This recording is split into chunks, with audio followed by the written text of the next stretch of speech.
Olá, eu sou Alan Slater, estamos iniciando mais um quadro Nasce 40 anos. Hoje a gente tem a alegria e a honra de receber nosso pastor Narciso Littke. Obrigado por ter aceito o convite, pastor. Para mim é um prazer.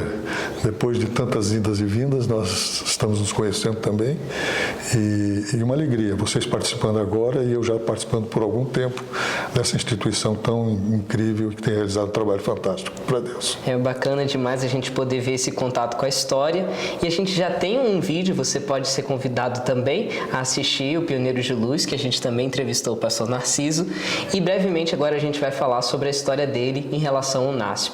Mas antes, é claro, você já conhece, pastor, como é que é a sua relação com o NASP, quando o senhor sentiu vontade e desejo para cursar teologia e quais as suas origens? Ok. Esse aí eu dei o depoimento naquela outra entrevista também, mas vou tentar sintetizar. Meu avô foi pastor, um pioneiro da obra adventista no Brasil.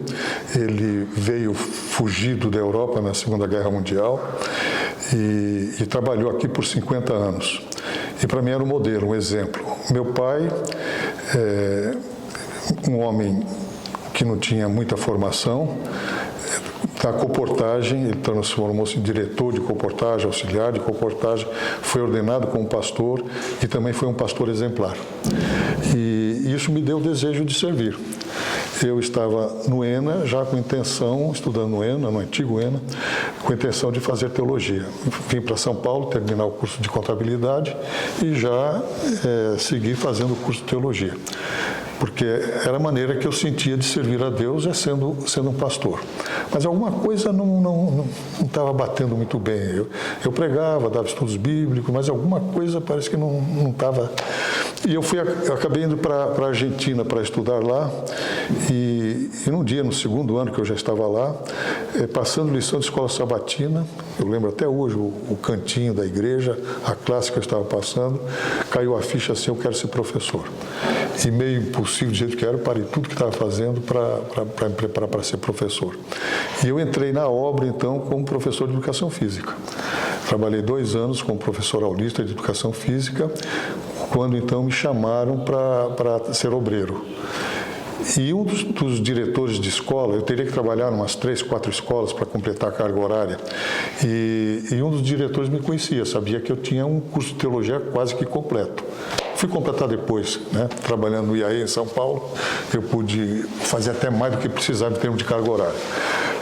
Mas daí ele falou assim, olha, eu quero aulas de educação física, que é coisa nova, da pré-escola até a 8ª série, mas vai faltar aula. Você não quer dar aula de religião? Aí eu resolvi por comodidade, só para não precisar indo de uma escola para outra, e acabou sendo a minha paixão, dar aula de religião. Dessa escola de Santo Amaro, onde eu trabalhei por 4 anos, fui diretor daquela escola também, não gostei nada disso, e daí fui chamado para o IAE para ser professor de educação física. Mas aconteceu alguma coisa que uma professora que havia sido chamada, eu vejo Deus dirigindo a minha vida. Uma professora que era para dar aula de religião, não pôde vir, então passaram para mim aula para 5ª série, 6ª série, depois eu passei a dar aula para o ensino médio também, depois para as faculdades, mas para mim foi um grande privilégio trabalhar como professor. Esse foi o meu caminho inicial. De lá não havia ordenação. Hoje você pode entrar na educação, que já há um programa de ordenação para quem trabalha lá. Eu só fui ordenado depois de 20 e poucos anos trabalhando. E em outubro de 96. Mas no ano seguinte me chamaram para trabalhar como diretor aqui em Engenheiro Coelho, na educação básica. Fiquei aí por 5 anos, depois fui departamental de educação na Associação Paulista Central. De lá fui exercer o trabalho de capelania, mas dando aula também, capelania para o ensino médio em Hortolândia.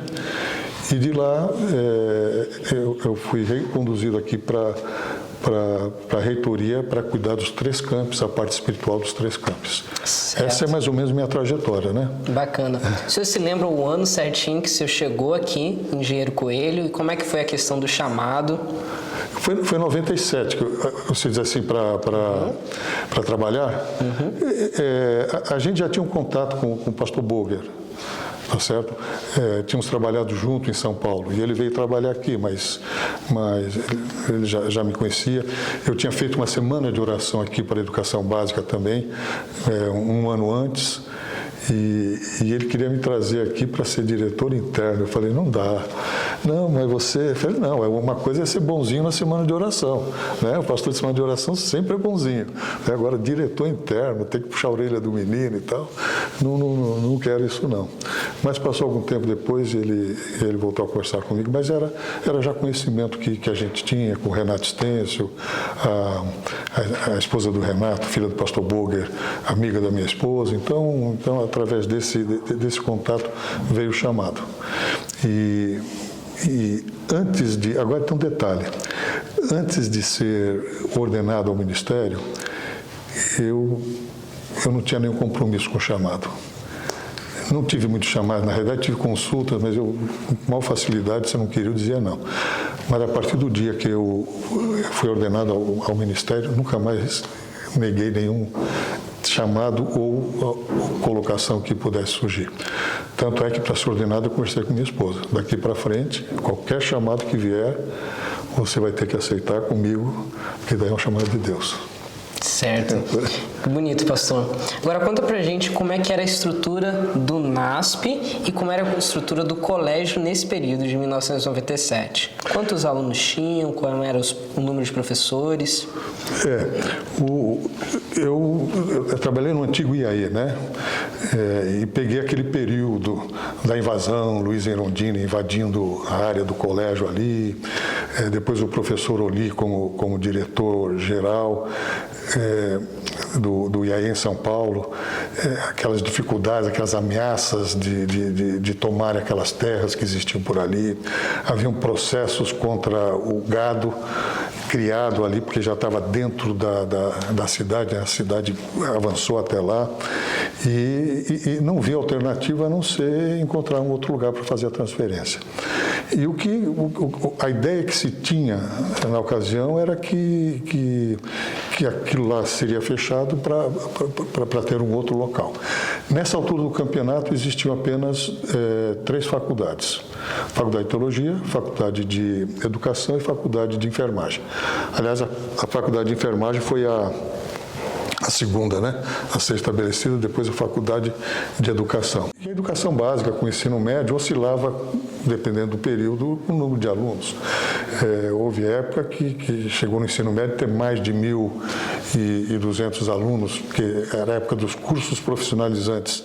Então, você tinha aqueles cursos acadêmicos normais, o científico chamado, o exatas, que era chamado, e os cursos profissionalizantes, como secretariado, contabilidade, música, técnico informática, que estava começando. E, então, oscilava a quantidade de alunos. Até que, então, veio a desapropriação. A desapropriação. Ali, por tudo que a gente entende, foi um milagre de Deus. Porque nunca uma desapropriação foi paga com um valor relativamente bom e de uma maneira tão rápida como o governador Mário Covas fez para a gente.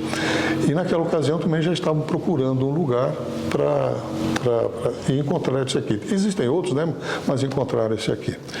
E eu me lembro, assim, aquela expectativa, né?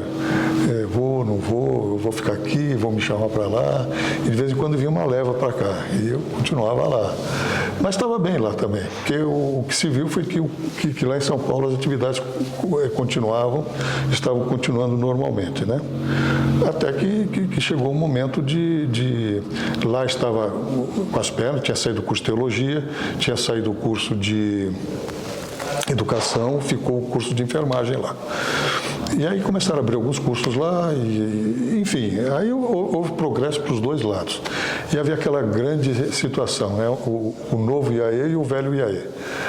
O novo IAE e o velho IAE. Depois passou para IAE. O IASP estava fora, porque o IASP não estava ainda debaixo do guarda-chuva da União, como instituição. Era só o ensino médio, mas abriram uma faculdade. E aí chegaram à conclusão, essa divisão chegou à conclusão que o IASP deveria compor também, ficar debaixo do mesmo guarda-chuva.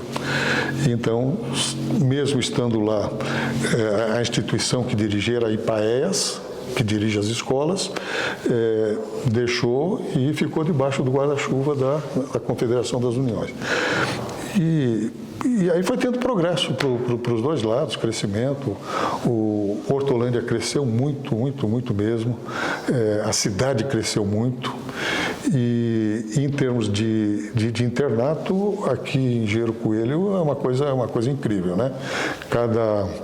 E com a vinda do pastor Paulo Martini também, ele era um assim, progressista, no sentido não de ideologia, mas de crescimento, e não tinha medo, tinha coragem para tocar as coisas, fazer as coisas.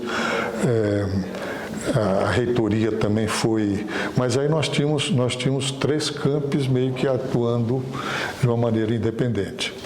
E um aluno que fazia pedagogia aqui, se fosse transferido para São Paulo, não conseguia porque o currículo não batia. E quem fazia educação física em São Paulo não podia fazer em Hortolândia porque os currículos não batiam. Então, a igreja sentiu que havia necessidade de ser uma instituição. Normalmente, você pega qualquer faculdade aí, universidade, ou seja lá o que for, o grupo de educação, eles têm uma matriz que depois tem as suas filiais. Conosco eu consigo pegar as filiais para tentar fazer uma matriz. Foi um pouco difícil isso, né? Para os campos perdendo um pouco da sua autonomia em função de uma reitoria, mas com a graça de Deus as coisas foram se encaminhando. E daí ficou aquele negócio, campus 1, 2 e 3. Aí o pessoal perguntava, mas Engenheiro Coelho é o maior de todos, por que não é o campus 1? Esse é o maior de todos. Não, mas era São Paulo, campus 1, porque foi... Então ficava esse negócio.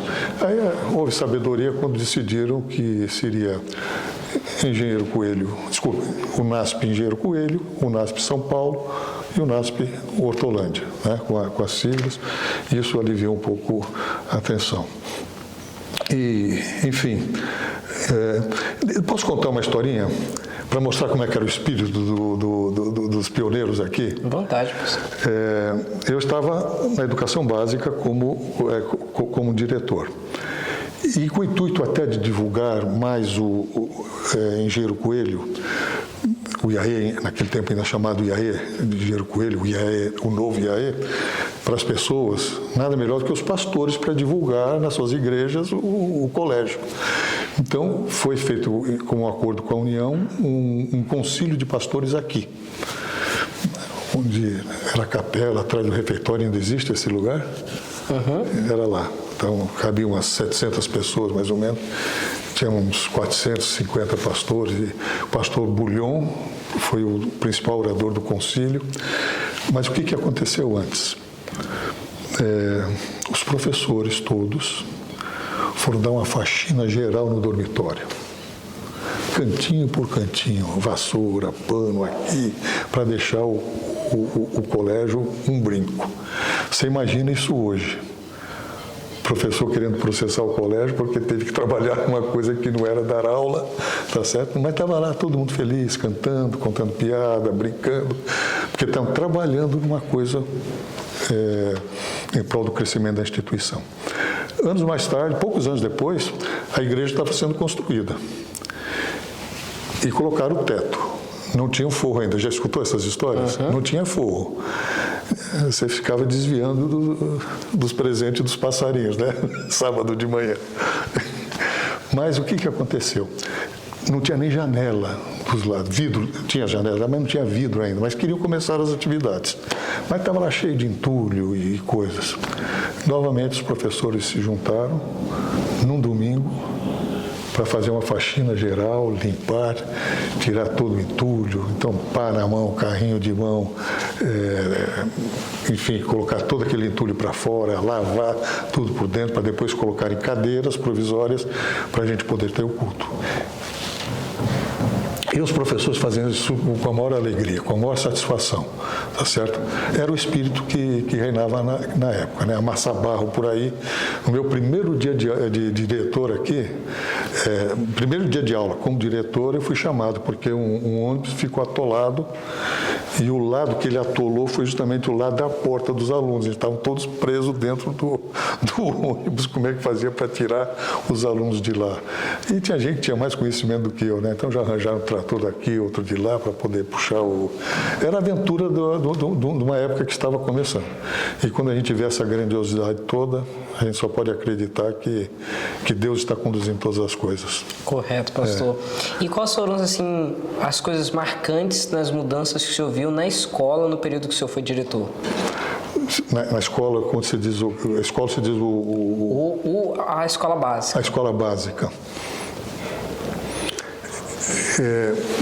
Primeiro, algumas coisas que mexiam um pouco foram as mudanças de lei, algumas mudanças de lei, questão de aprovação, de reprovação de aluno, comissões, então isso teve que ser implantado.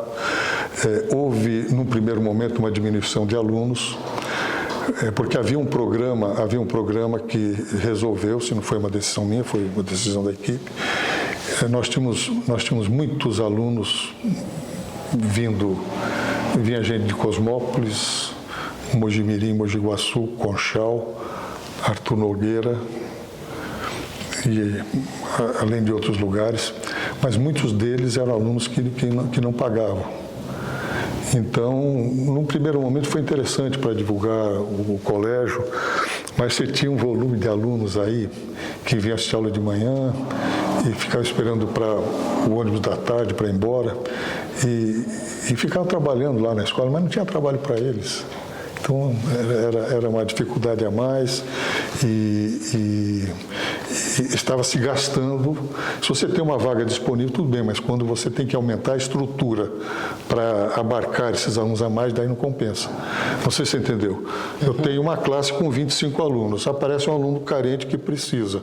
É justificável. Eu posso ele pôr naquela sala, em vez de 25, eu vou ter 26 alunos, não alterem quase nada o gasto. Mas se eu tenho que abrir uma nova turma, porque eu tenho muitos alunos, aí sim. Então, no primeiro momento houve uma queda, depois aumentou de novo o número de alunos. Uma das coisas boas que aconteceu foi o equipamento para o curso de processamento de dados, com computadores de última geração. Tinha uma sala muito especial, foi uma grande conquista ali. Basicamente foi isso, né? Basicamente foi isso. E a ênfase no programa, na qualidade do ensino, era esse que era o foco de uma maneira geral. Número de alunos e número de professores nessa época variou? Qual era mais ou menos a estimativa que vocês tinham? Olha, os alunos, na época que eu peguei, foram 900, oscilou entre 700 a 900 alunos na educação básica. Hoje eu não sei como é que estaria. Tem um incidente tão fantástico aí, eu posso contar, eu sou contador de história. Íamos construir mais 2 salas. Ia construir mais 2 salas. Então o colégio era cercado por um alambrado. Ali era cercado por um alambrado. E aquele alambrado tinha que ser tirado para poder haver a construção. Como é que você vai segurar essa moçada ali? Eu não estou dizendo que a gente não foi enganado, nós fizemos um trato com os alunos para não, se tivesse que sair daqui. Inclusive, dava o sinal meio-dia para os alunos do internato. Eles estavam nessas salas na ponta de cá. Eles tinham que vir para cá, dava a volta, para vir aqui para poder sair. Só para não pular o lugar que não era para pular. E eles obedeciam. Certo? Isso porque tinham bons professores que tinham um bom relacionamento, tinha um bom vice-diretor que cuidava da parte de disciplina, e eu também fazia às vezes eu alisava, às vezes arrepiava, mas, puxa vida, para o aluno era tão fácil terminar a aula, sai correndo para cá e vem para o refeitório, mas eles davam a volta. Chegou atrasado, o portão já estava fechado, era tão fácil entrar aqui, né? Quem aqui ia ver? Eu esperava ficar na porta, abrir, para notar que chegou atrasado. Uma coisinha boba, uma coisa simples, para mostrar que relacionamento está acima de tudo, né?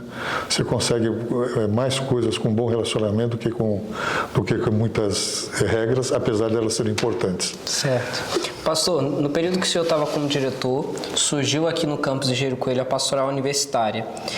De que forma a pastoral universitária se relacionou com o trabalho com a escola básica? Tinha um serviço de capelania, atendimento lá? Havia uma mudança na perspectiva dos professores?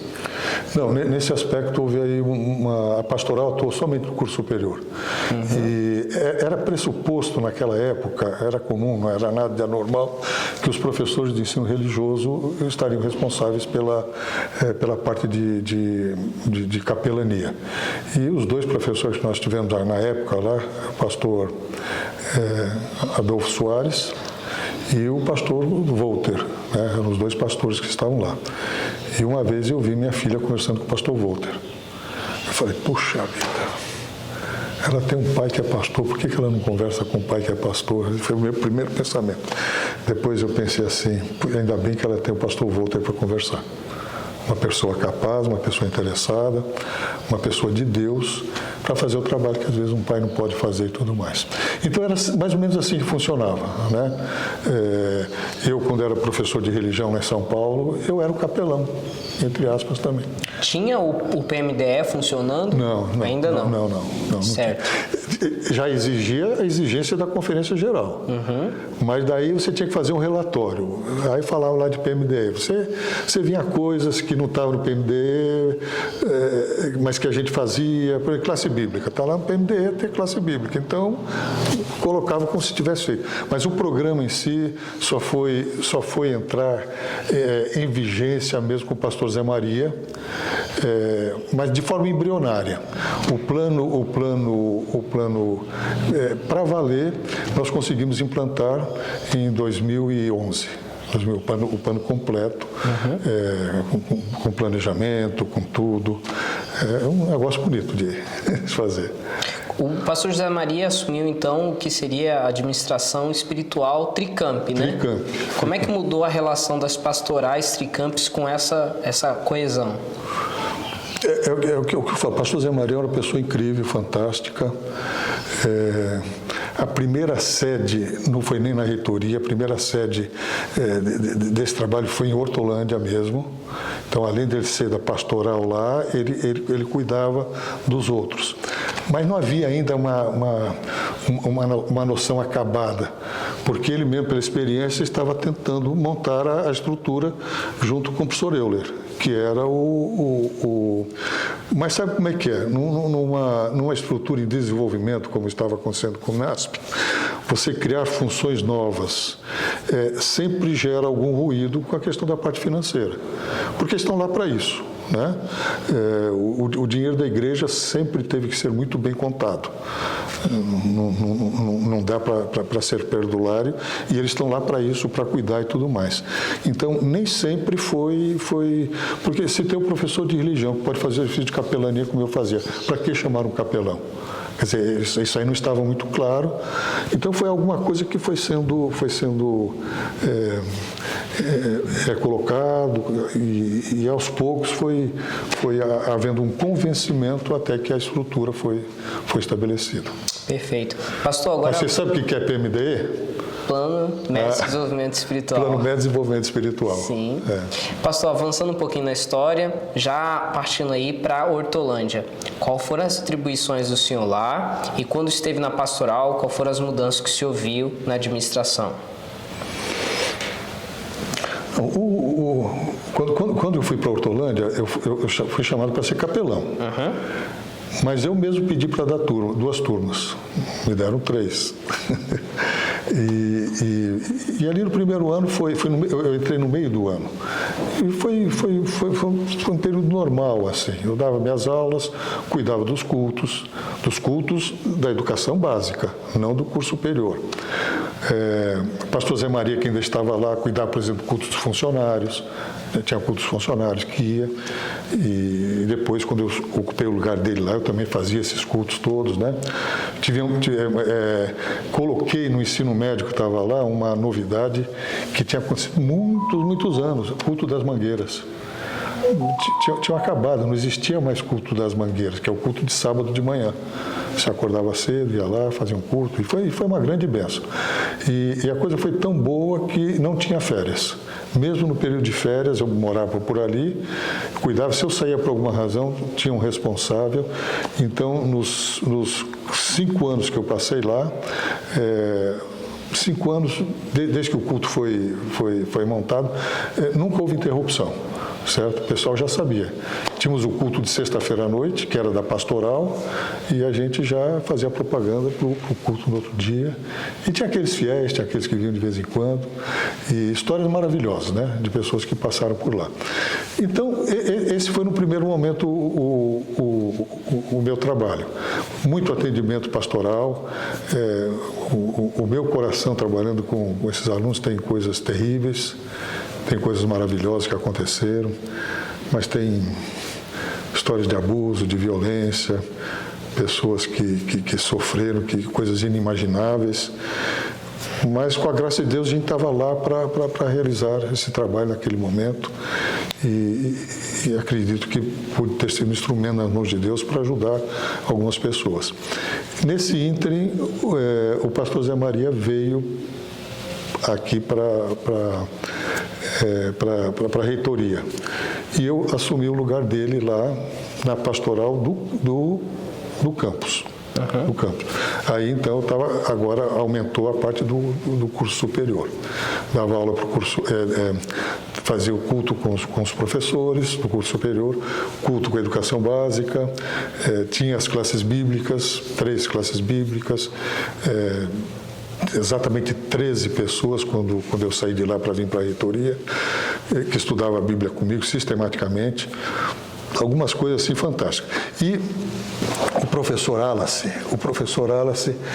quando eu fui trabalhar lá, ele falou: Narciso, eu cheguei em outubro, né? Desculpa, eu cheguei em julho, mas só comecei a trabalhar em agosto.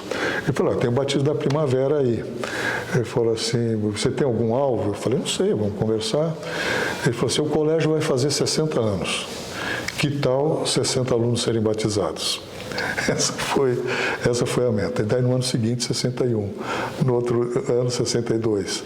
E eu saí de lá com 69 alunos cada ano sendo batizados. E eu não sei se vai ter um momento para dizer nisso, mas dentro do plano Mestre de Desenvolvimento Espiritual, havia um espaço para que nós atuássemos intencionalmente em prol do batismo. Quer dizer, não com batismo, o número no fim em si, mas não deixar que a coisa acontecesse de uma maneira, está algum interessado aqui, vai batizar, não. Você ser proativo, com as classes bíblicas, tendo chance, tendo oportunidade. Tinha coisa assim que, quando você tem vontade, Deus vai colocando. Por exemplo, uma moça passou assim na minha sala, voltou: o que é isso aqui? Isso aqui é pastoral, entra aqui. Mas ela falou assim para mim: o que eu faço para dar o dízimo? Eu falei: você é adventista? Não. Porque se ela fosse adventista, ela saberia dar o dízimo. Ela falou: não. Aí começamos a conversar. Aí ensinei para ela como é que ela dava o dízimo. Eu vim embora de lá, saí de lá, nunca mais tinha visto aquela moça. Um dia eu estou entrando, porque eu falei para ela: você já está dando dízimo, quer se batizar? Não chegou a hora, pastor. Não chegou a hora, pastor. Aí tá bom. Aí um dia, eu já estava trabalhando na reitoria, fui lá para o colégio para uma atividade, ela já não estudava mais, e eu estou entrando no colégio, de repente aparece aquela moça, ela reconheceu o meu carro na frente do meu carro. Pastor, eu vim aqui para falar com o senhor. Eu falei: olha que coincidência, né? Ela não sabia que eu não trabalhava mais lá, mas foi lá para falar comigo. Eu falei: mas o que você quer falar comigo? Eu vou me batizar e quero que o senhor me batize. Eu falei: pô, que bênção, né? Eu falei: e não sou céu não, minha mãe também. Então, você vê, um outro caso, uma hora eu estava meio cansado, me espreguiçando, saindo da minha sala, e para você ver que eu estou falando de intencionalidade, você aproveitar as chances. E tinha uma senhora andando, assim, uma senhora relativamente jovem andando. Aí eu pensei, está precisando de ajuda, né? E fui conversar com ela. A senhora está procurando alguma coisa? Precisa de alguma coisa? Daí ela falou assim, quem é o senhor? Eu falei, eu sou o pastor Narciso, responsável pela pastoral. Então é com o senhor que eu quero falar mesmo. Eu falei, vamos para a minha sala. Daí ela falou assim, olha, eu não sou adventista, estou trazendo minhas 2 filhas aqui e eu não sei, elas não têm conhecimento, né? O que eu faço para elas aprenderem mais acerca da religião? Eu falei, com relação a elas, fique tranquila. Todo início de aula, a professora era da escola primária, né? Todo início de aula, a professora vai contar uma historinha da Bíblia, vai fazer um culto, vai fazer oração. E depois vai ter uma hora que eu mesmo vou fazer uma classe para ensinar a Bíblia, quando chegar uma certa hora e tal. Ah, que bom, não sei o que e tal. O assunto encerrou, né? Não, porque eu tinha intencionalidade. Eu falei, e você? Mas eu o quê? Não, suas filhas e você também. Mas eu posso também aprender? Lógico que pode. E eu passei a dar estudo bíblico para ela. Ela vinha, era uma coisa tão maravilhosa. Quando eu pedi a primeira vez para ela fazer oração, então ela, você não quer fazer oração? Ela falou assim, meu Deus, me perdoe por ter sido tão bobinha. Aquela oração bem pura, bem sincera, né? Aí eu vim para cá. Isso aqui foi antes, eu vim para cá. Mas algumas meninas do colégio, dessas do voluntariado e tal, assumiram essa senhora, fazendo um pequeno grupo na casa deles. Então, algum tempo depois, eu tive o privilégio de batizar a filha mais velha, ela e o marido. Então, dentro do plano médio de desenvolvimento espiritual, o batismo era um fato para se perseguir. Bem feito, não dar banho na pessoa, né, mas perseguir. E a média, eu não tenho atualmente, a média de batismos por ano variava entre 400 e 500 pessoas. Isso aí de 2010, 2008 até 2013. Eu tenho o relatório aqui que divide aquele que foi batizado, que é da comunidade, aquele que é de aluno, mas aquele aluno que é filho de adventista, que tem um sentido, e tem aquele de aluno que não é filho de adventista, né? Então, os números eram muito significativos.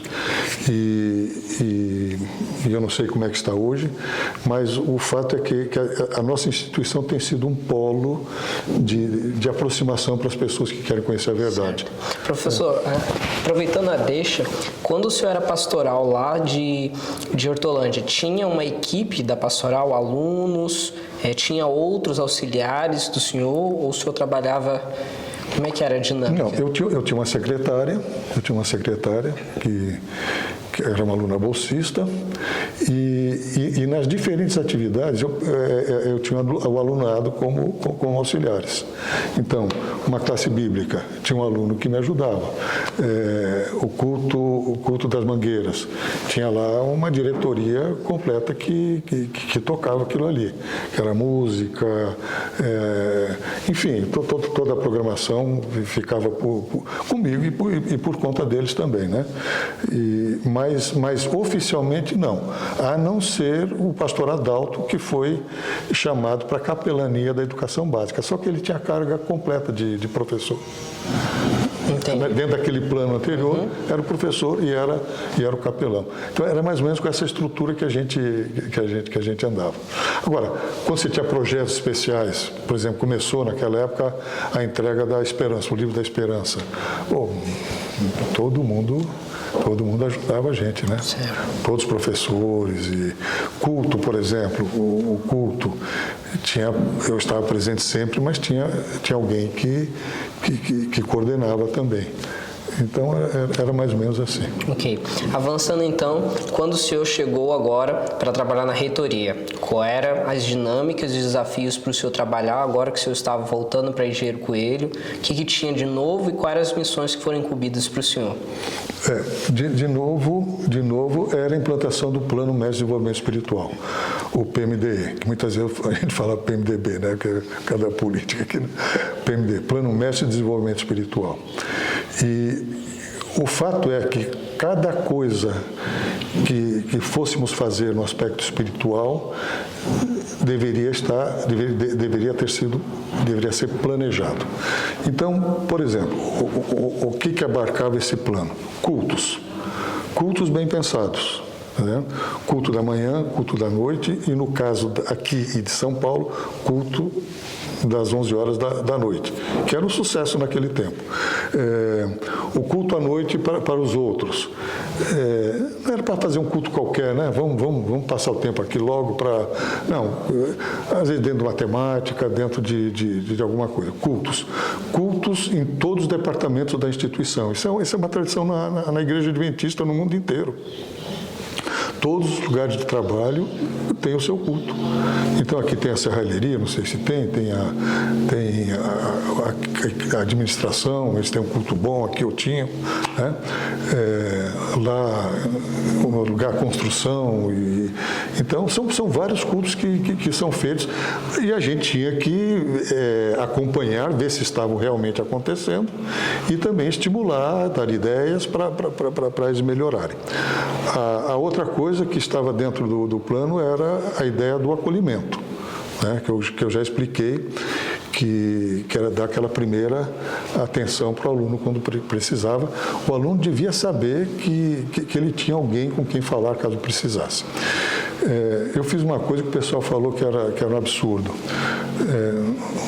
Num ano lá que eu dei aula, no primeiro dia de aula, eu sou pastor Narciso, sou professor dessa disciplina e sou responsável pela pastoral. Minha missão é essa, assim. Com relação ao acolhimento, ou ao aconselhamento pastoral, como se diz, eu falei assim, eu estou à disposição de vocês 24 horas por dia. Aqui está o telefone da minha sala, o telefone fixo da minha casa, o telefone do meu celular. O pessoal vai, você é doido, um negócio desse. E eu falei para eles o seguinte, se você precisar de mim, seja que hora for, pode ligar. Agora, vou pedir um favor. Se o assunto que você tem a tratar comigo só vai poder ser resolvido no dia seguinte, fala comigo no dia seguinte, cara. Não vai se ver na brincadeira, né? Não vai atrapalhar o meu sono assim. Agora, se você precisar mesmo que só seja no dia seguinte, mas você tem que abrir o coração para alguém, fala comigo, não tem problema nenhum. Amigo, nunca ninguém usou o telefone para fazer um trote, para me acordar no meio da noite e tudo mais. Então, era isso. Que mais? Nós tínhamos, dentro do plano mestre, a crença escolhida. Uma das crenças escolhida, e ali os valores. Então, a cada 2 meses você desenvolvia um valor. Amizade, por exemplo. Então, os temas todos tratavam de amizade. Amizade. E aí tinha um material fantástico que o Luiz Henrique fez para a gente. Conhece o Luiz Henrique? Não. O pessoal da publicidade e propaganda deve conhecer. É lá de Hortolândia. Ele fez um material incrível para a gente. Tinha banners, cartazes, faixas, marca-páginas, tinha base para nós fazermos PowerPoint com o tema que estava lá, fazíamos vídeo cada período. Tem uns vídeos lindos aí que você vai ver no trabalho que você vai fazer, vídeos bonitos, curtinhos, para serem apresentados. E a gente tratava daquele assunto. Se era amizade, sempre que podia, o assunto, culto de sexta-feira à noite, obrigatoriamente tinha que se falar sobre amizade. Chegou um ponto que nós da pastoral, pastor Braga, pastor Jael, pastor Romero e eu, fazíamos as meditações. tá certo? Para que elas fossem próprias, adequadas, aquela meditação do culto de manhã, que você pega, eu estou lendo as meditações do pastor Emilson. Eu leria para qualquer tipo de aluno sem problema nenhum, a não ser, às vezes, um tema ou outro muito adventista. Mas, às vezes, aparecem alguns temas ali complicados para você ler numa sala de aula, que tem muita gente que não é. Aí, o que a gente fazia? Então, nós fazíamos... o tema é amizade? Então, texto sobre amizade. Cada um pegava uma semana, cada um deles. E a gente duplicava aquilo e ia embora. Então, os devocionais. Que mais? Datas especiais. Semana Santa. Semana da Bíblia. Não sei se você sabe, mas fizemos 2 edições da Bíblia Universitária. Já viu falar nisso? Eu não consigo encontrar. A última levada da minha casa foram 2 edições, uma maiorzinha, outra um pouco menor, 10 mil em cada ocasião. No primeiro ano, todos os alunos receberam do curso superior. A edição era para 2 anos a 3 anos. No ano seguinte, quem entrava recebia. E aí aqui o aluno, no ato da matrícula, já recebia. Em Gero Coelho, em Hortolândia, chamamos o Rodrigo para fazer uma palestra e lotar aquela capela, daí distribuir uma Bíblia para cada um. Os professores felizes com a Bíblia que tinham ganho. Não era Semana da Bíblia, que é a primeira semana do Departamento de Educação. Não sei se sabia disso. No mundo inteiro, primeira semana de aula é Semana da Bíblia. E às vezes a gente não vê mais nada dessas coisas, né? Mas fizemos isso para poder mostrar. Semanas especiais, Semana Santa, que eu falei, e qualquer coisa Dia da Mulher, Dia do Estudante, dia não sei do que, quer dizer, você pegar todas essas datas e dar um cunho, um motivo espiritual para você explorar aquele tema. Era mais ou menos isso que a gente fazia. Tem mais coisa que eu tô esquecendo aqui. A questão, pastor, do voluntariado. Qual era o foco e como é que o senhor ampliou isso, a questão de nível Tricamp? O voluntariado foi uma demanda do professor Euler, quando me chamou. Ele falou: quero que você estabeleça o PMDE e o voluntariado. Eu tinha tido o privilégio de ter ido para a Argentina para assistir o primeiro deles lá, em função da professora Tim. O Ayugol. Não, eu fui antes. Ela me chamou para um encontro de voluntariado lá. Ela ia fazer e aqui a coisa estava assim meio não era do conhecimento assim, sabe? Mas ela estava ativando lá na Marlitim, na Divião. E outro nome lá, depois foi a professora Débora Siqueira. Aí nós fomos lá. Junto eu conheci a esposa Eleonora, ela é cunhada do pastor Kuhn, Herbert Kuhn, que trabalhou na Mongólia, cara. Então a gente vai lá e vê todas essas experiências de missionário, de voluntariado. E aí eu conheci o programa do voluntariado que o professor Euler queria que eu estabelecesse. Só que, de acordo com a divisão, tem várias especificações, assim, não é tudo igual. Você tem voluntariado de pequena duração e voluntariado de grande duração. Pequena duração é 2 semanas, 3 semanas, 1 mês. Longa duração é quem vai para passar meio ano, 1 ano, fora fazendo o voluntariado. Tem aqueles que vão para o local com recurso próprio e no local as pessoas atendem sua necessidade de hospedagem e de alimentação. Tem outros que recebem tudo. Quem está convidando para você fazer um trabalho lá, paga a sua despesa de viagem e paga cobre as suas despesas no local. E tem aqueles que você cobre tudo.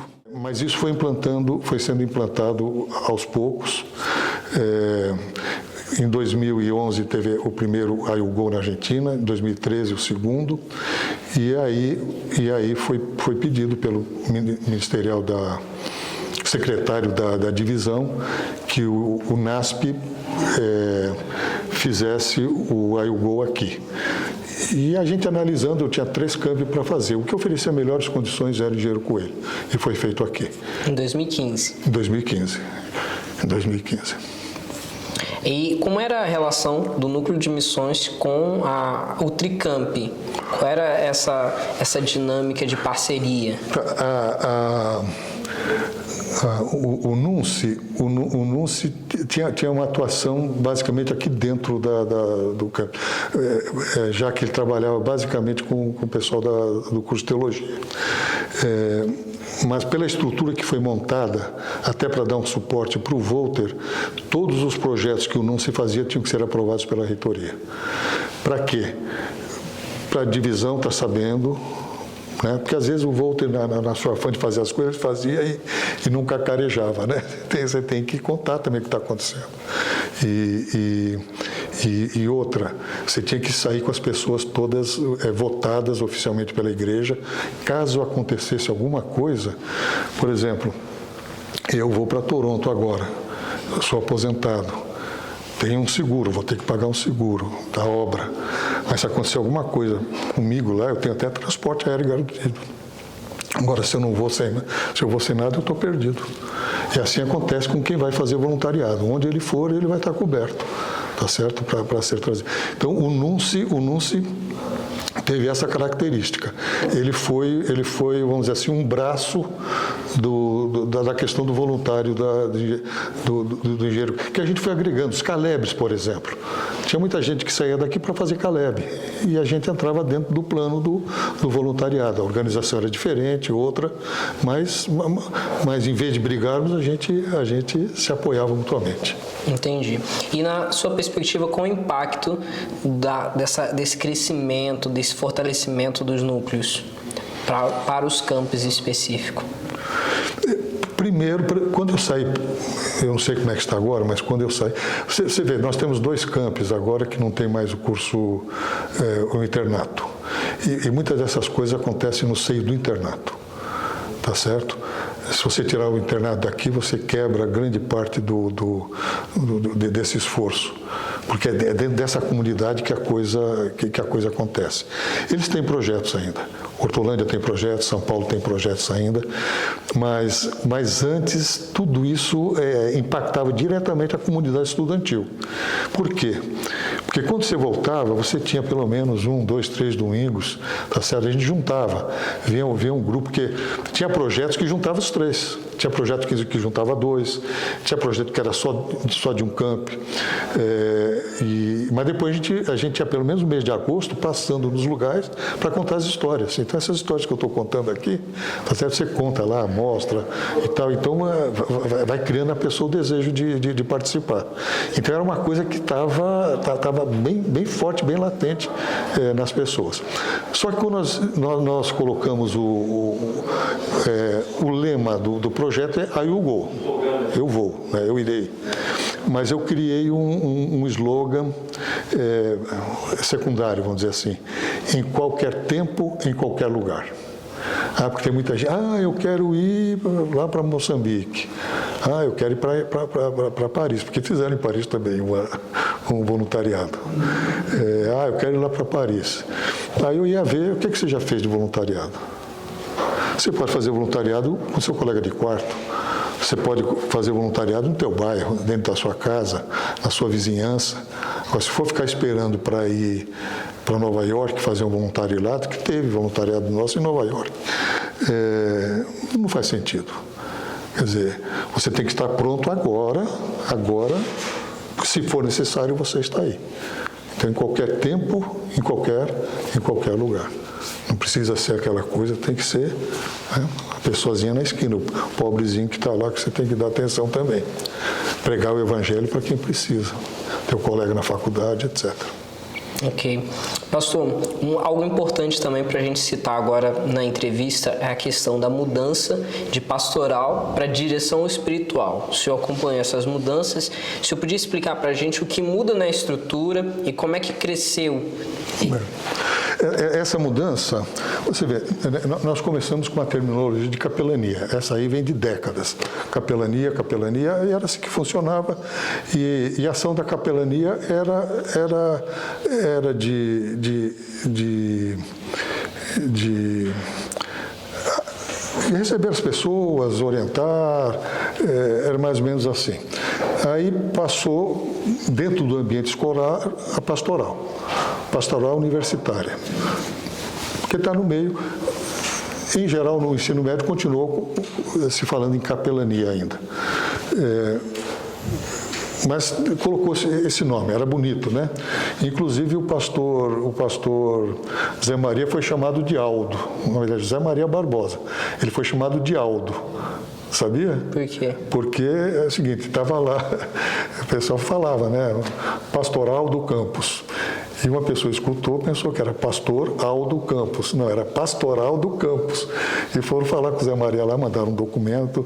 Ele disse, isso, o senhor pastor Aldo Campos. E é verdade, não é acusação, não. É meio cretina, mas é verdade. A pastoral, então, teve o seu surgimento dentro do ambiente universitário. Só que aí, por volta de 2011, 2012, surgiu o pensamento, estavam reestruturando as funções no NASP, todas as funções. Então, reitor, quem é reitor? Reitor é quem está na reitoria, não era quem era o diretor do campus. Diretor de Engenheiro Coelho, diretor lá, diretor geral.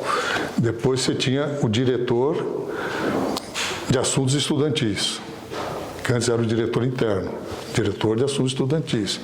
Aí você tinha diretor, antes pedagógico, depois passou a ser diretor de graduação e diretor de pós-graduação, diretor administrativo. As pró-reitorias só acontecem dentro da reitoria, tá?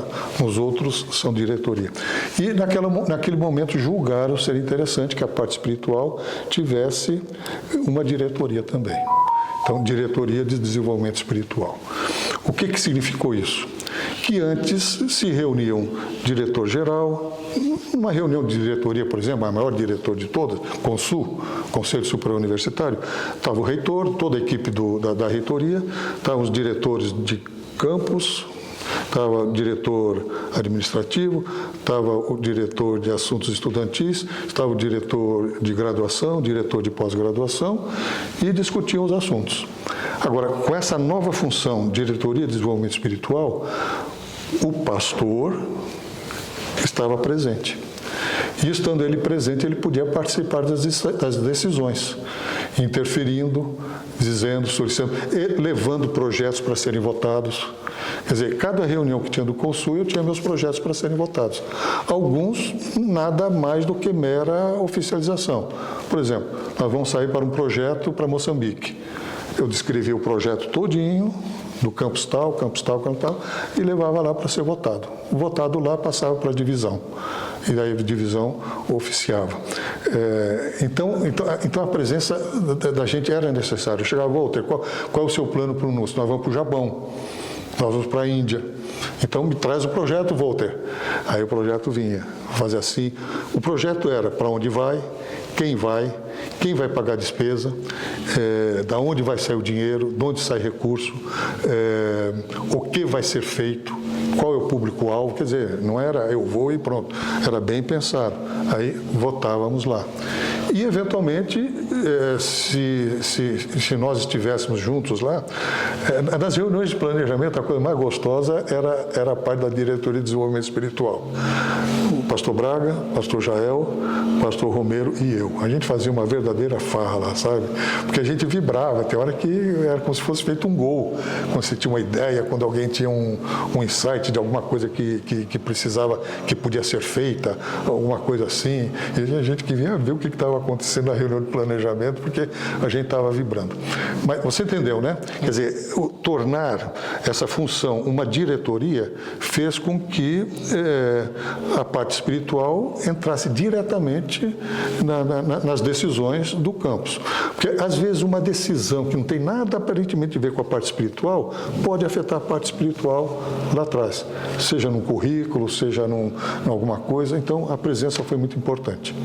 Isso também contribuiu para essa segmentação que foi posterior à questão de você ter um pastor, alguém direcionado só para a parte universitária, alguém só para a parte do ensino básico, outra parte só para os residenciais. Essa direção, ela contribuiu para essa divisão de funções? Não, eu creio que o que aconteceu foram duas coisas básicas. Primeiro, a percepção da necessidade de um atendimento mais qualificado. Então, tem gente que tem uma habilidade para atender o grupo de... Você imagina o seguinte, eu fui um bom professor para a moçada do ensino médio. Fui bom. Desculpa a modéstia. Mas eu não posso voltar lá para dar aula. Passou, cara. Passou. Não tem jeito. Aqui eu fui fazer semana de oração no lugar e depois, no final da semana de oração, a menina falou, eu tinha chegado atrasado não. Depois do horário do almoço, me levaram para almoçar. E ela estava lá fazendo as coisas num colégio nosso. Depois, no final, ela falou assim, pastor, quando eu vi o senhor chegando, eu falei assim, eu vou ter que dormir muito durante essa semana. Ela viu a aparência e falou, você perde o linguajar, não foi o caso ali, né? Porque no fim ela gostou da semana, mas você vai perdendo o contato com ela. Então você tem que ter um pessoal mais adequado para atender ali, né? Isso no sentido. O outro, também o volume de trabalho. O volume de trabalho. O que eu falei, o coitado do Romero, não dá. Olha a imensidão que é isso aqui. Hoje nós temos igrejas, pega a igreja de Curitiba, quantos pastores tem lá? 2, acho que foi para 3, né? Igreja Central, igreja de Moema, 3 pastores. Você vai aqui eu não sei quantos que são. Agora são 3. 3 também. Então você vê, é o volume de gente. Tem lugar que o pastor tem 3 igrejas, tem igreja que tem 3 pastores. Então o volume de trabalho não daria para o responsável pela pastoral. Ele pode eventualmente, e o diretor de desenvolvimento espiritual, teoricamente, é responsável pelo que está cuidando do internato lá, está sob o guarda-chuva. Mas ele não pode estar lá todo dia, todo momento, para fazer o trabalho dele. Então, acho que foram essas duas coisas, especialização e também a própria necessidade, o fluxo de trabalho que aumentou muito. Correto. Pastor, avançando aí para o final da entrevista, quais são os eventos marcantes a nível de Tricamp que foram produzidos durante o período que o senhor foi pró-reitor? Em especial, um marcante foi para a gente, né, o musical Herói da Fé. E o que você poderia falar sobre esses assuntos? O Herói da Fé foi um evento fantástico que foi apresentado aqui várias vezes, né? E quando nós tivemos o nosso congresso aqui do IUGO, a gente conversando, né? O grupo ali era o pastor Martini, o Romero, eu, basicamente, mais outras pessoas também, mas o núcleo fechado era esse, né? E a gente pensou, puxa vida, o que a gente pode fazer para terminar com impacto, né? Foram 2 coisas que ele fez, a outra eu não vou... Eu fui na Argentina no último dia, teve uma moça lá, que testemunho fantástico, não vou entrar em detalhes. No segundo, alguém foi fazer o voluntariado no Azerbaijão. Se não é Azerbaijão, é qualquer um desses. E ela resolveu que queria ser médica para voltar no país dela para trabalhar e queria ir para o AP, para fazer medicina lá. E o diretor contando a história dela e tal, mostrou o passaporte dela. Aí falou, ela já está aqui. Aquilo deu um impacto tremendo. Uma menina que foi influenciada pelo voluntariado, estava voltando para estudar, para depois voltar para sua terra e ser uma influência lá. E eu falei, pastor Martinho, o que a gente pode contar aqui? O que tem? E na época chegou um casal aqui, que lá no Oriente Médio sofreu por causa da religião. Eles se encontraram no meio do caminho, ela de um jeito, ele do outro. As torturas que eles receberam por causa da fé, arrancar as unhas, deixar passar fome, prender no escuro. A história é uma história dramática. E ele contou isso e o colégio naquela ocasião, o NASP naquela ocasião, deu um trabalho para eles ficarem aqui até acertarem a vida deles e poderem tocar. Então, foi uma coisa impactante, bonita. Mas daí veio o impacto do herói da fé. Que a gente pensou, o Paulo, depois de Jesus, o que primeiro disse, eu irei, foi Jesus. Está aquela raça humana perdida lá, vão se acabar no pecado, a quem enviarei quem é por nós? Não, isso foi Paulo que falou, mas Jesus falou no céu, eu vou, e ele veio. Mas depois disso, talvez o maior missionário tenha sido Paulo. E a gente está estudando agora a carta aos Efésios, né? E a gente vê como depois da conversão de Paulo, ele foi determinado a realizar aquele trabalho. E achávamos que aquilo poderia ser uma inspiração para aqueles que vieram para um congresso. E realmente foi. Foi uma grande inspiração. Uma outra coisa que foi feita, eu falei tanto em capelania, mas aqui nós fizemos um curso de capelães, cara. Sabia? Curso de pós-graduação. E o final foi um trabalho como esse aqui, ó.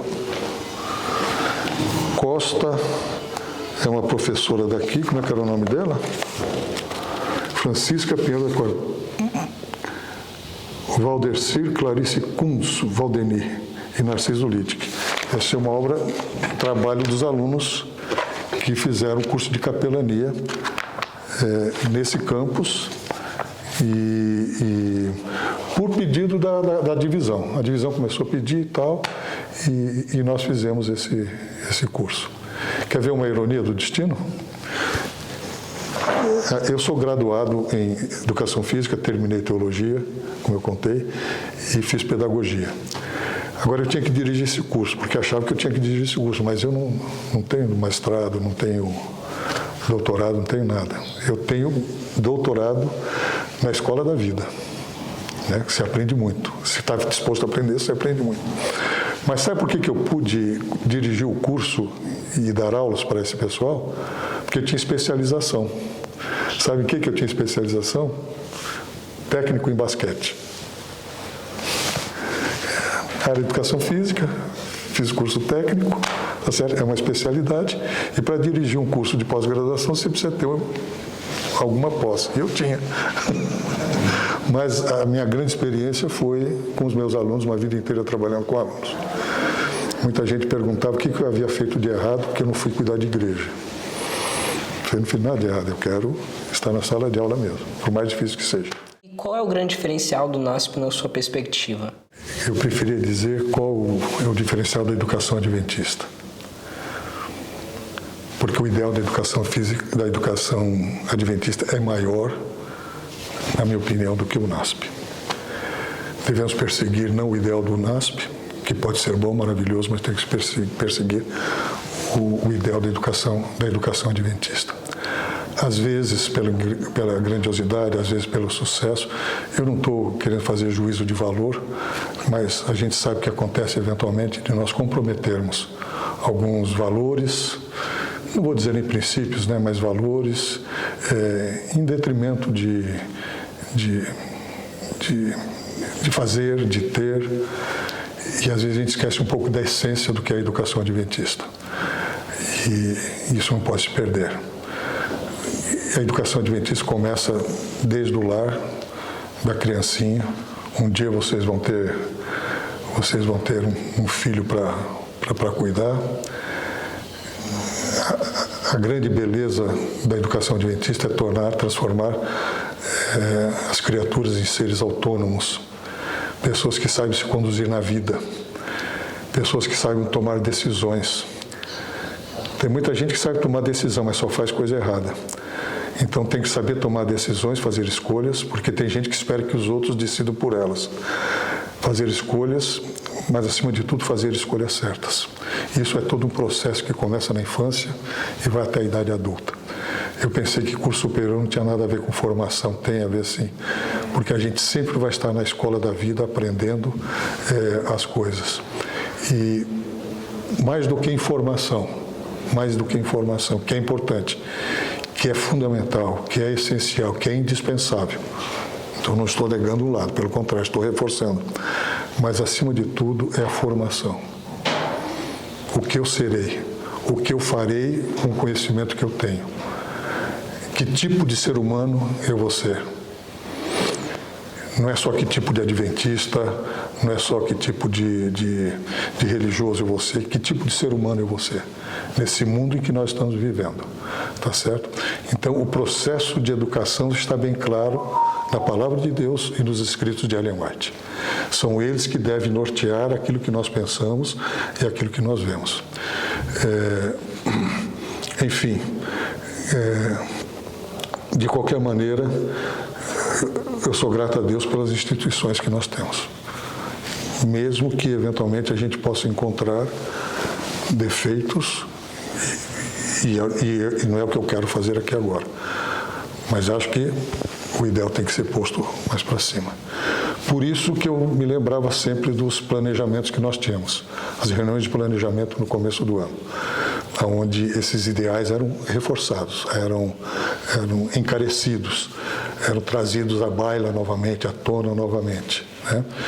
E quantos professores que não eram da área de religião acabavam fazendo um trabalho fantástico, porque eram professores atenciosos, bondosos, bem preparados academicamente, mas também tendo um caráter, um testemunho para dar para as pessoas. Às vezes marcando mais até do que um pastor ou qualquer outra pessoa. Entendeu o que eu quero dizer, o que eu quero pensar, né? E o que eu posso pensar é isso, vendo essa grandiosidade. Eu acho que fazia uns 5 anos que eu não vinha para cá, viu? Deve você ver que já está... aquele complexo de arqueologia ali do Rodrigo, né? Ele sempre fala, e eu pensei que fosse uma sala, que fosse 2 salas, mas é um empreendimento grandioso, né? E que tudo isso, né, sirva não só para preparar aqueles que estão aqui, mas por extensão aqueles que vão receber, através do relacionamento com os estudantes daqui, a oportunidade de aprender e crescer mais. Ok, a última pergunta então, pastor, para a gente encerrar. O que o NASP representou na sua vida? Representou tudo, né? Representou tudo. Eu me aposentei no INSS em 90. E eu entrei no site do INSS, estava morando em Hortolândia ainda, e olhei lá na sala, no INSS de Hortolândia, e não podia me atender no dia que eu completava meus 60 anos de idade. Daí fui para outro, só achei em Indaiatuba, cidadezinha lá perto. No dia, eu cheguei lá no primeiro horário, 8 horas da manhã. Às 8h20 eu saí aposentado. Aí eu peguei meu carro e voltei para Hortolândia, feliz da vida, porque estava aposentado. De repente caiu a ficha, me deu uma emoção tão forte que eu tive que estacionar o carro. Porque eu pensei, puxa vida, comecei a trabalhar para a igreja, não fiquei um dia desempregado. Sempre trabalhei para a igreja. Primeiro nas escolas da Associação Paulista, depois no IAE em São Paulo, depois no NASP, depois no outro NASP, depois aqui de volta. E não fiquei um dia sem trabalhar. Eu parei meu carro na beira da estrada para agradecer a Deus. Então, em primeiro lugar, representa isso também, uma estabilidade que eu tive para fazer um trabalho que eu gostava e criar a minha família. Foi no IAE antigo que eu conheci a minha esposa. Também, lamentavelmente, fazem agora 5 anos que eu estou sem ela. E Deus tem seus motivos. Racionalmente eu aceito, sem problema nenhum com o pastor, mas ainda dói no coração. mas os anos que eu passei, 42 anos casados, foram anos especiais, porque ela sempre me apoiou no trabalho, era uma musicista, sempre participou da música na igreja, era uma exímia violinista, e então a minha vida foi formada, foi vivida dentro do NASP, em todos os aspectos, no aspecto pessoal, no aspecto profissional, no aspecto familiar.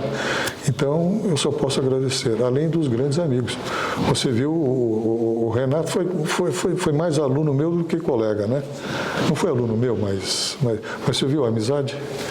Essas coisas que a gente leva para sempre.